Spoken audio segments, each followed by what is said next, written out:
Alô você, o nosso vídeo já vai começar. Então, antes de começar, por favor, inscreva-se no nosso canal, curta e também ative o sininho para receber as novidades, tá bom? Vamos abrir a palavra de Deus na primeira carta de Pedro, capítulo 5, versos de 1 a 14.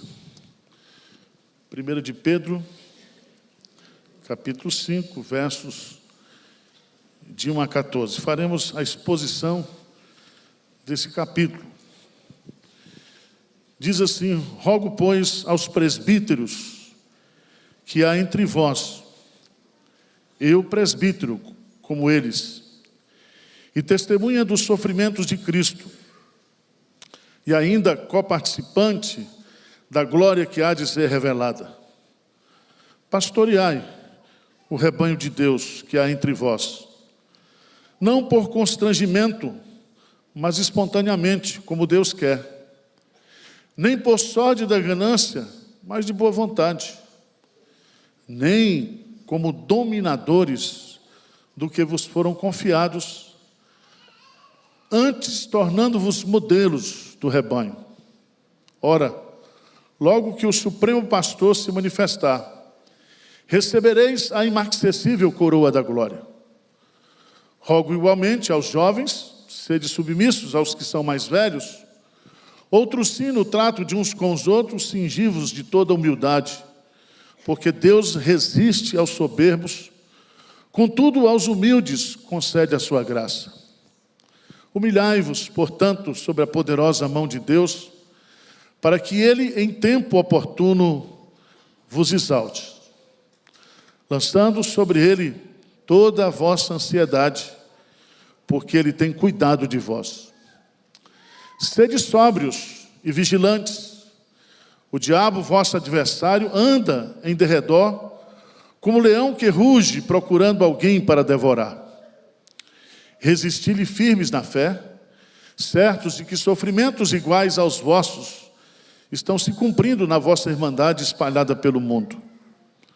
Ora, o Deus de toda graça, que em Cristo Jesus vos chamou à sua eterna glória, depois de ter sofrido por um pouco, Ele mesmo vos há de aperfeiçoar, firmar, fortificar e fundamentar. A Ele seja o domínio pelos séculos dos séculos. Amém. Por meio de Silvano, que para vós outros é fiel irmão, como também o considero, vos escrevo resumidamente, exortando e testificando de novo que esta é a genuína graça de Deus. Nela estáis firmes. Aquele que se encontra em Babilônia, também eleita, vos saúda, como igualmente meu filho Marcos. Saudai-vos uns aos outros com ósculo de amor. Paz a todos vós que vos achais em Cristo Jesus. Amém. Meus prezados irmãos, eu quero meditar nessa noite sobre o tema Conselhos Pastorais para a Igreja. Alguém já disse que se conselho fosse bom, deveria ser cobrado. Mas o ministério de aconselhamento faz parte do trabalho pastoral. E Pedro e os outros apóstolos, eles usaram do expediente das cartas no primeiro século, não para um aconselhamento individualizado nos gabinetes, nos templos, porque não existia isso, mas através da leitura coletiva da palavra de Deus. Se você observar bem, essa carta termina mostrando quem é o autor, que é Pedro, de onde ele escreveu, da Babilônia, que é uma metáfora para a cidade de Roma, e ele fala de Silvano, que era o portador dessa carta, e ele termina essa carta com essas informações. O propósito de Pedro aqui, nessa carta, era justamente alcançar os seus leitores originais, com o propósito de encorajá-los, de animá-los, porque a igreja passava por tempos difíceis, de grande perseguição, de grande sofrimento. E aqui no capítulo 5, ele encerra essa carta dando alguns conselhos pastorais. E eu quero dividir esse capítulo em duas partes, porque está aí no texto. Capítulo 5, versos de 1 a 4, ele aconselha a liderança, ele aconselha os presbíteros.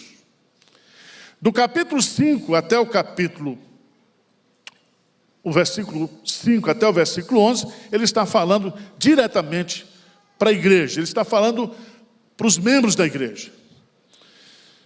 Observe aqui que ele assume a posição de presbítero. Então, Paulo não era pentecostal, não era batista. Pedro, ele era presbiteriano. Rogo-os, pois, aos presbíteros que há entre vós, eu, presbítero, o quê? Com eles. Veja que Pedro, ele não disse que ele é papa, ele disse que ele é presbítero. Ele reconhece que há um supremo pastor, no versículo 4, que é Jesus Cristo, que é o dono da igreja, que é a pedra angular onde a igreja está sendo edificada. Cristo é o dono da igreja, é o Senhor da igreja. Então a igreja, ela vive, ela caminha, ela subsiste, porque está edificada em Cristo, e Cristo é o cabeça da igreja. Ele não. Se você observar bem aqui, ele vai exortar aos presbíteros. E essa palavra presbíteros vem do conceito do Antigo Testamento de ancião, que depois também Paulo usa a figura do bispo, que é aquela pessoa que tem a função de supervisionar. Quando você estuda na formação teológica pastoral, existe uma disciplina chamada teologia pastoral e um capítulo chamado poimênica. E ali o pastor é instruído como uma pessoa que deve aconselhar a sua igreja, deve aconselhar o seu rebanho. E é interessante a gente observar, Jack Young, ele diz uma coisa muito interessante, ele diz: todo pastor deve ser um conselheiro e toda ovelha precisa de orientação pastoral. Se você é ovelha e diz que não precisa de pastor, e tem uns que são mais soberbos ainda, estão dizendo, não preciso de igreja, você está pegando o bonde errado do ponto de vista bíblico. Jack Young, ele diz o seguinte: o pastor é pai para ajudar a criar os filhos de Deus. O pastor é professor para ensinar os discípulos de Jesus. O pastor é técnico para treinar o time de Deus. O pastor é supervisor para organizar o povo de Deus. O pastor é administrador para aperfeiçoar, encorajar os servos de Deus. O aconselhamento pastoral está no cerne do ministério pastoral. O livro que nós usamos, o manual de aconselhamento, é a Bíblia. E as ovelhas têm todos os seus problemas, todos os seus conflitos ligados à sua natureza pecaminosa. Ou a gente é vítima de pecado, ou a gente é sujeito ao pecado. E a Bíblia diz que todos nós precisamos de tratamento pastoral à luz da palavra de Deus para resolver os nossos conflitos e os nossos problemas do coração. Deus, através do poder do Espírito Santo, Ele é a fonte de recursos para todas as nossas necessidades, e não há problema que o Espírito Santo não possa resolver, principalmente tratando-se de pecado. Ele perdoa, Ele cura, Ele restaura, Ele é o Deus que levanta. Então, nós precisamos ser tratados do ponto de vista pastoral, à luz da palavra de Deus, à luz da instrumentalidade de pessoas que são chamadas e vocacionadas por Deus. Cuidado com os conselhos da internet. Tem muita gente hoje que está sendo pastoreada por vídeos, e ouve vídeos de todo mundo, sobre todos os assuntos, sobre todas essas questões. Toma cuidado. Em primeiro lugar, Pedro faz uma convocação aos líderes. Ele exorta, ele diz assim: rogo, pois, aos presbíteros que há entre vós. Veja bem, os presbíteros estão onde? Os presbíteros estão onde? Entre. Não está nem acima de vós, nem abaixo de vós. Significa que presbítero é ovelha como qualquer ovelha. Que o pastor também é ovelha e precisa ser pastoreado. Então Pedro não coloca aqui uma hierarquia, uma diferença entre clero e laicado. Ele está dizendo que os presbíteros que há entre vós, e ele usa no plural. Usa no plural. Esses presbíteros são testemunhas do sofrimento, coparticipantes dos sofrimentos, mas também serão participantes da glória que há de ser revelada. E aí ele vai dar uma ordem aos presbíteros. Uma ordem. E essa ordem vai dizer como o presbítero deve pastorear e como o presbítero não deve pastorear. Por quê? Se você observar bem no versículo 2, ele diz: pastoreai o rebanho de quem? De Deus. Então não é o rebanho do pastor Arival, do pastor Hernandes, o rebanho presbiteriano. Não tem nada disso. O rebanho, as ovelhas, são de Cristo. Pedro entendeu o recado de Jesus.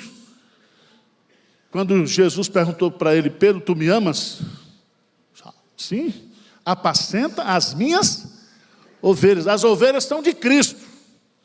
Nenhum pastor é dono de ovelha, e dono de igreja, e dono de rebanho, e dono de ministério.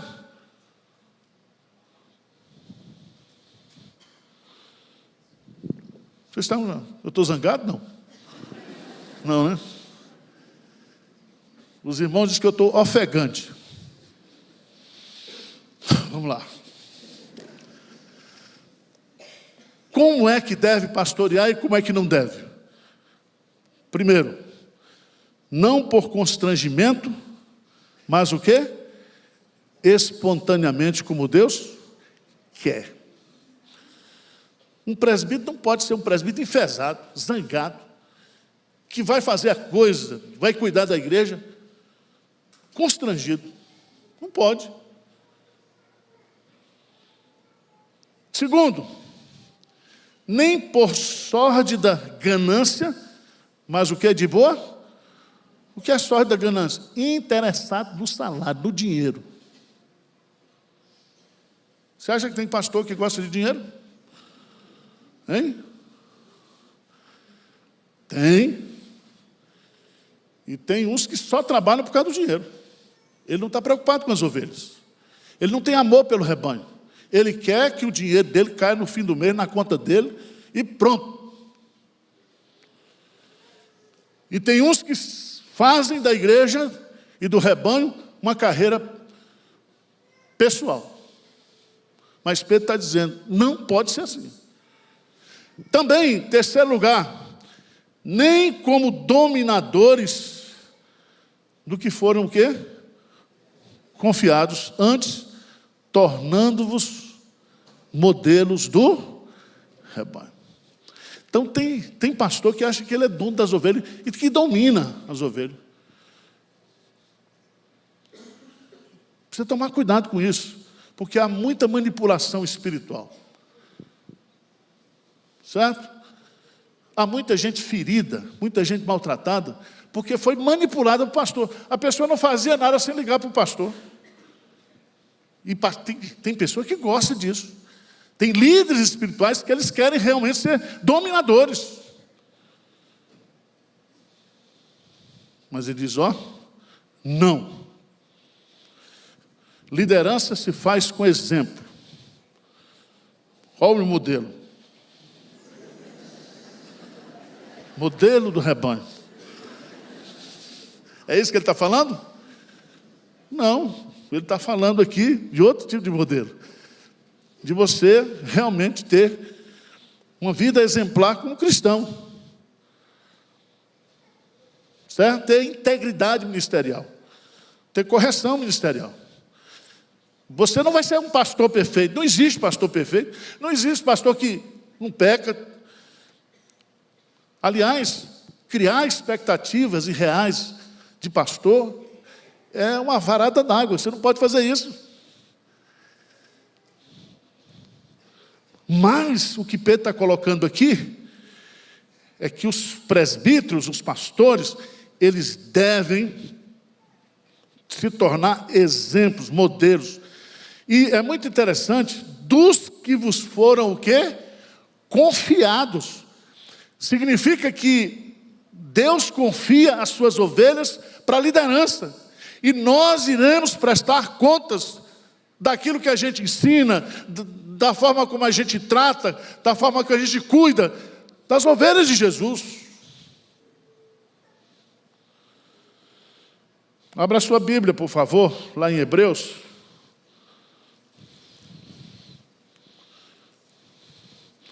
Hebreus capítulo 13,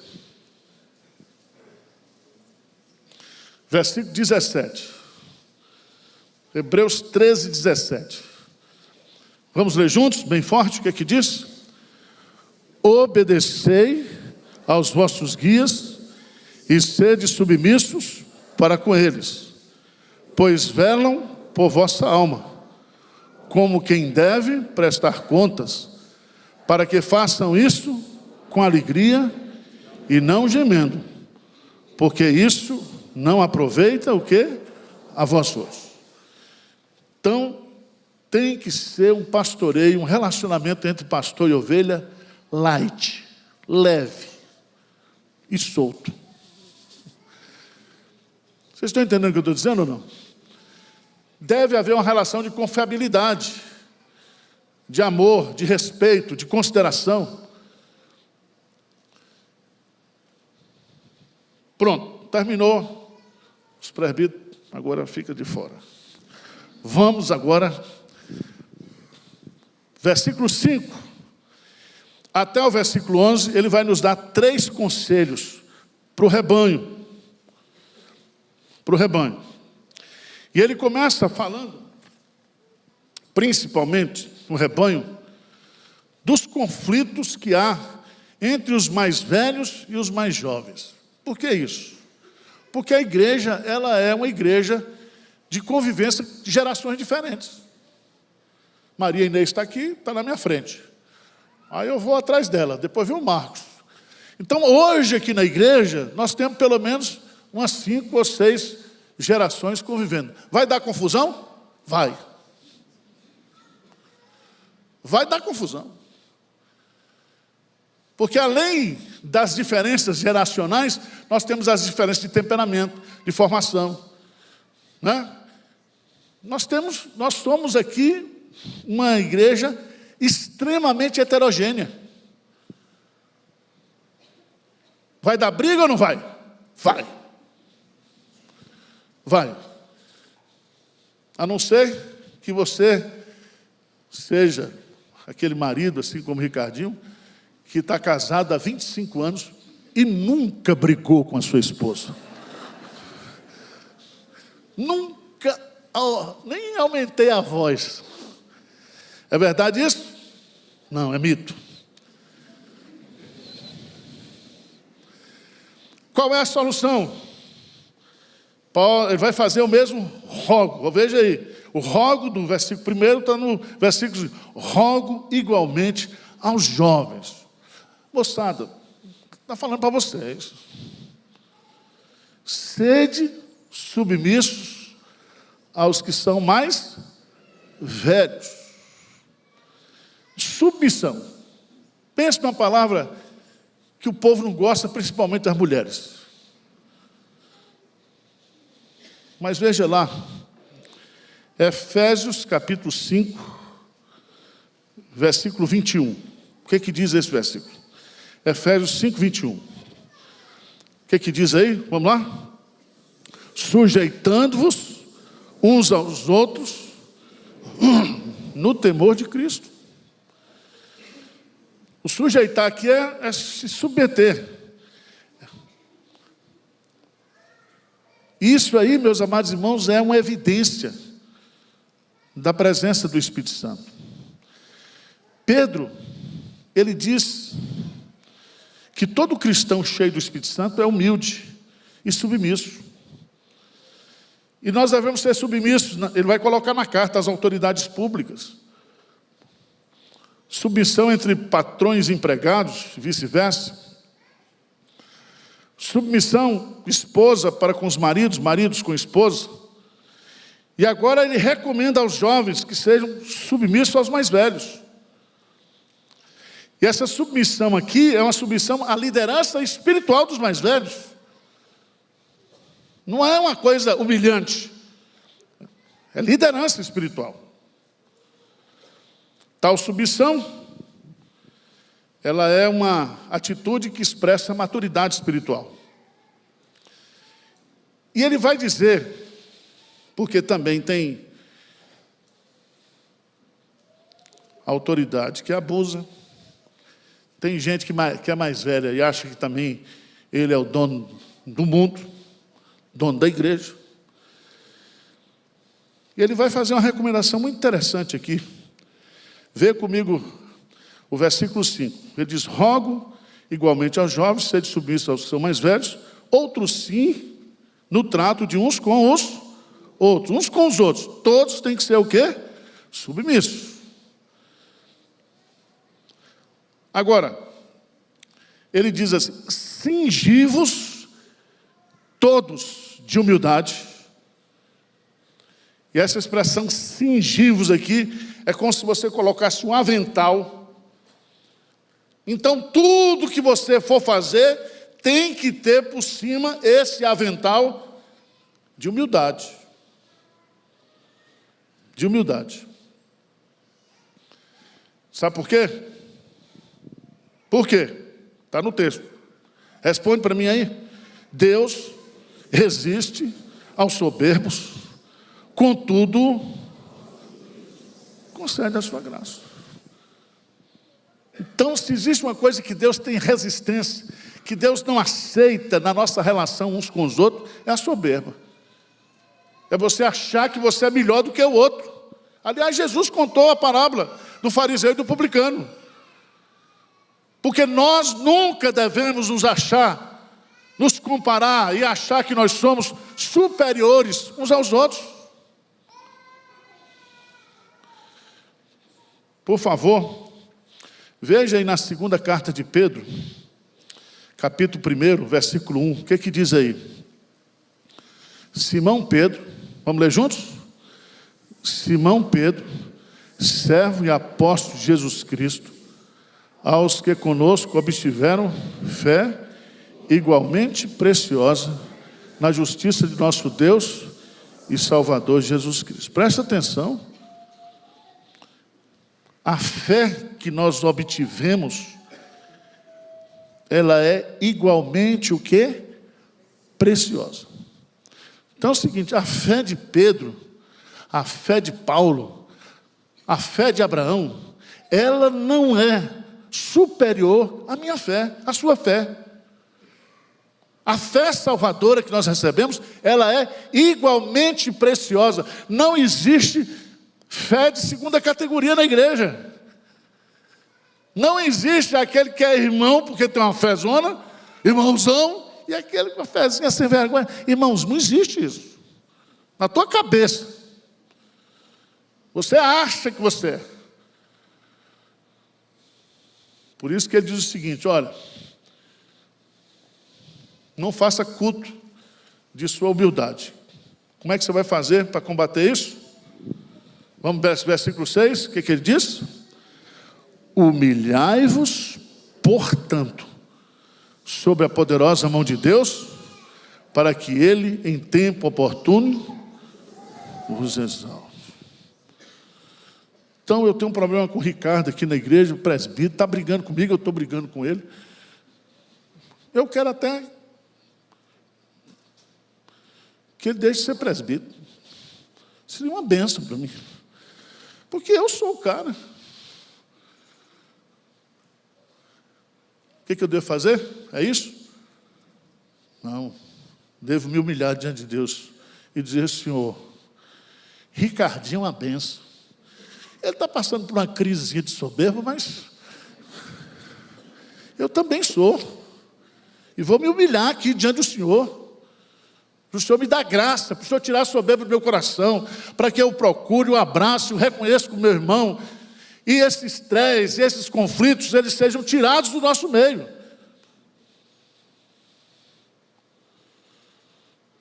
Meus irmãos, os estresses de relacionamento na igreja devem ser resolvidos no nosso quarto. Humilhai-vos, portanto, sobre a poderosa mão de Deus. Você não está se humilhando diante de pessoas, você está se humilhando diante daquele que tem a mão poderosa. E sabe o que ele vai dizer aí? Ele disse: ele faz uma promessa: no tempo oportuno vos exalte. Lance sobre ele toda a vossa ansiedade, porque ele tem o quê? Cuidado de vós. Então, para acabar o estresse aqui em Pinheiros, estresse de relacionamento, nós temos que nos humilhar e sermos submissos uns aos outros. Tá certo? Quem entendeu, levanta a mão. Segundo conselho. Quando não tem humildade, quando não há sujeição, sabe o que acontece? Abre-se uma brecha para quem? Para o tinhoso. Satanás. Por isso que a Bíblia diz: não deis lugar ao diabo. Veja o que ele vai colocar aqui, no versículo 8, ele diz assim: sede sóbrios e... Vamos lá, continua. O diabo anda em derredor, como leão que ruge, procurando. Então veja bem, sede sóbrios e vigilantes. Essas duas palavras aqui são muito interessantes. Tenham autocontrole e fiquem em alerta. Há forças internas, que é o nosso pecado, que é a nossa soberba. Mas há forças externas que podem nos prejudicar espiritualmente. Veja que o diabo é meu adversário, é vosso adversário. Preste atenção que adversário aqui reúne todas os defeitos e as más qualidades que Satanás tem. Ele não está a favor da igreja. Ele não está a favor do meu bom relacionamento com o meu irmão. Ele é o meu adversário, o nosso adversário. Ele quer entrar nos nossos conflitos e criar um salseiro. Essa palavra existe? É uma bagunça. Ele é presunçoso, João 1,6. Ele é orgulhoso, 1 Timóteo 3,6. Ele é poderoso, Efésios 6,12. Ele é perverso, 1 João 2,13. Ele é maligno, João 1,9. Ele é enganador, 2 Coríntios 11,14. Ele é cruel, Lucas 8,29. Ele é covarde, Tiago 4,7. Ele é comparado a um caçador, no Salmo 91, a um lobo, por Jesus, a uma serpente, em Apocalipse, a um leão que ruge. Ele quer nos tentar, ele quer nos derrubar, ele quer nos peneirar, ele quer nos devorar. Ele está procurando a brecha. E a igreja de Pinheiros, que está nesse momento de decolar, de realizar esse ministério tão abençoador, nós precisamos estar alertas, porque o diabo não está satisfeito. Mas tem uma coisa boa. A Bíblia diz aí no versículo 9, resisti-lhe firmes o quê? Na fé. Ele existe, ele é poderoso, ele é traiçoeiro, ele está ao nosso derredor procurando uma brecha. Mas Tiago vai dizer, resistir ao diabo e ele o quê? Fugirá de vós. Ele pode ser resistido. Não vai ser resistido pela carne, vai ser resistido pela fé. Está aí. Resistir pela fé, não é pela força. Aprenda com Jesus quando foi tentado no deserto. Jesus usou a oração, Jesus usou a palavra de Deus, Jesus usou o poder do Espírito Santo. Nós não podemos enfrentar o diabo com armas carnais.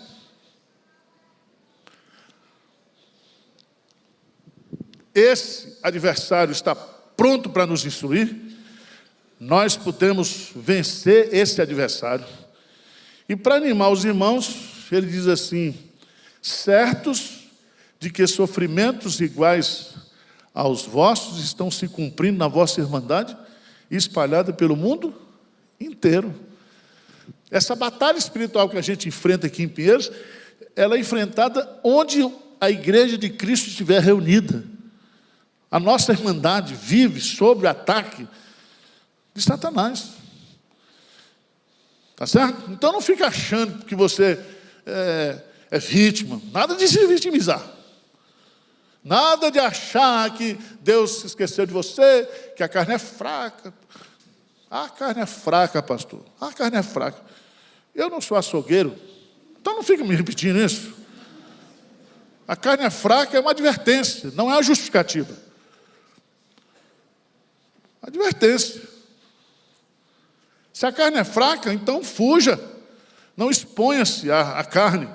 Não se disponibilize para os pecados carnais. Mas para terminar, ele vai dizer, e eu quero ler com você, versos 10 e 11. Vamos ler juntos?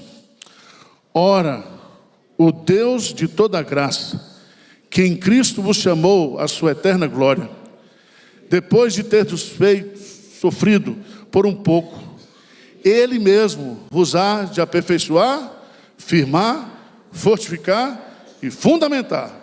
A Ele seja o domínio pelos séculos dos séculos. Então preste atenção. Sejam submissos e humildes. Sejam sóbrios e vigilantes. E o terceiro conselho, fiquem firmes na graça de Deus. Amém? Firme na graça. Não é firme em você mesmo. Não é firme nas suas convicções. Aquele que pensa que está de pé, cuidado para que não. Firme na graça. Firme na dependência de Deus. Porque quando eu estou fraco, aí é que eu estou forte. Paulo aprendeu isso. E vai nos ensinar isso. E aqui, meus amados irmãos, ele vai nos ensinar, nesses versos 10 e 11, que Deus Pai é a fonte da graça. Ele diz, ora, o Deus de... Quanta graça? Toda graça. Não é de metade da graça, não é de 20% da graça. É o Deus de toda graça. Em outras palavras, Deus é o doador da graça. E o seu trono é chamado de trono da graça. A sua graça, ela é gloriosa, grandiosa, multiforme, rica, soberana, superabundante, toda suficiente e transbordante. A graça é tudo para nós. Amém? A graça de Deus. Segundo, o Filho é o veículo da graça. Ele diz, ora, o Deus de toda graça, que em Cristo vos chamou à sua eterna glória.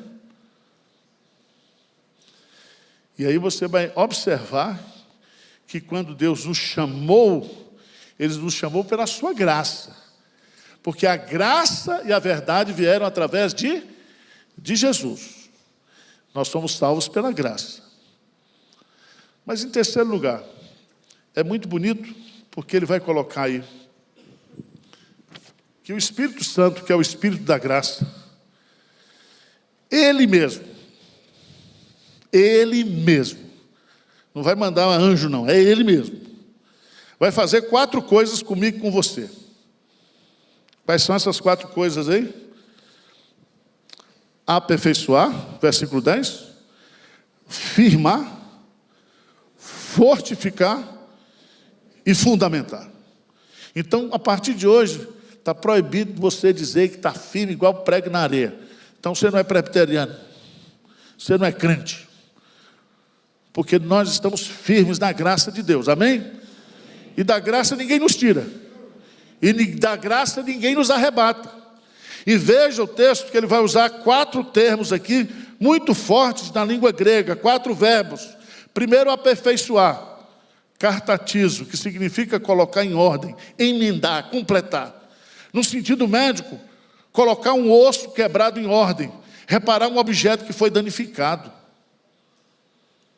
Isso significa que Deus está tratando a gente, está cuidando espiritualmente das nossas fraquezas, Ele está trabalhando em nós. Segundo, se você observar bem, se ele fala aperfeiçoar, o segundo é firmar. Esterizou no grego, significa firmar ou fixar firmemente na fé. É como colocar você como se fosse uma estaca, firme, fundamentado. Terceira palavra, fortificar. Fortificar é uma palavra que significa fortalecer ou tornar forte, no sentido de receber força sobrenatural para suportar o sofrimento e ser perseverante na prática do bem até Jesus voltar.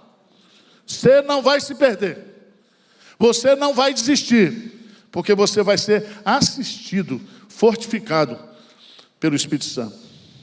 E por fim, a palavra fundamentar, que significa fundar, estabelecer, lançar fundamento. A ideia de ter alicerces para suportar com firmeza os dias maus. Em outras palavras, irmãos, a graça, ela é a nossa fonte de esperança. Amém? Pronto. Aí ele termina, vamos ficar de pé e vamos ler o versículo 11. Ele vai dizer aqui, a ele, vamos lá juntos? A Ele seja o domínio pelos séculos dos séculos. Amém. Pai querido, a igreja é tua. Essas ovelhas que estão aqui, preciosíssimas para o Senhor, são parte do teu rebanho. Que elas sejam pastoreadas pelo Senhor nessa noite, pelo Espírito Santo, por Jesus Cristo, o bom pastor. Que elas possam seguir os conselhos da tua palavra, que nós possamos viver como igreja saudável. Tira de nós toda soberba, dá-nos vigilância, dá-nos dependência total do Senhor, que nós possamos amar uns aos outros, respeitar uns aos outros, suportar uns aos outros, encorajar uns aos outros, orar uns pelos outros, Pai. Faz isso, trabalha no nosso coração e na nossa mente nessa noite, em nome de Jesus. Amém.